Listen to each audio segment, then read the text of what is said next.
来看这接续2粒风台呢，搁落大水雨，予中南部菜市山区是受灾真严重。这中华西里果菜市场平均交易价数1公斤呢是来到买72块，这是创历史的新高纪录。所以一寡业者呢煞唔愿买，这等到予菜价起了又搁跌落，昨的平均价数是来到1公斤干那67块。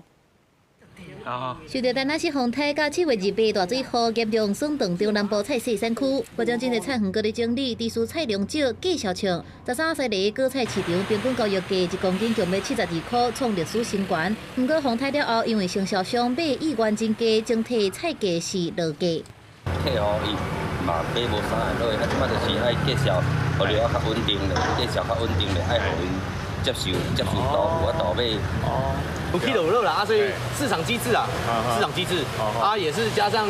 慢慢天气慢慢比较回稳了，所以价格会一定慢慢回下来。西里果菜市场表示，受到7月份风台甲大水雨影响，西里果菜市场当日的交易量干那剩500-600吨，平均的菜价对8月初1每公斤43塊，繼續起到72塊新紀錄了後，則是平均價數是85塊，不過每公斤67塊也是真高。杨柳台风走后，那个。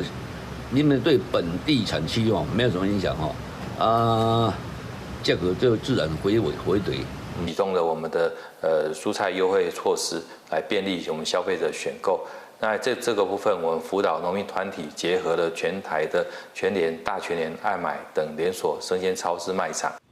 为着应用这波较贵的菜价，农粮署对10月开始，伫全台湾全联、爱买等超市大卖场推出较俗的高丽菜专区，一粒高丽菜唔免90块，也提供真侪项菜色予消费者选。农粮署也讲，用柳风台落雨是集中伫台南以南，因若伫北部甲中部，这种有叶仔的菜色产区影响较细，按算伫8月下旬，地当陆续采收种市，菜价就会渐渐稳定。公司新闻采访报道。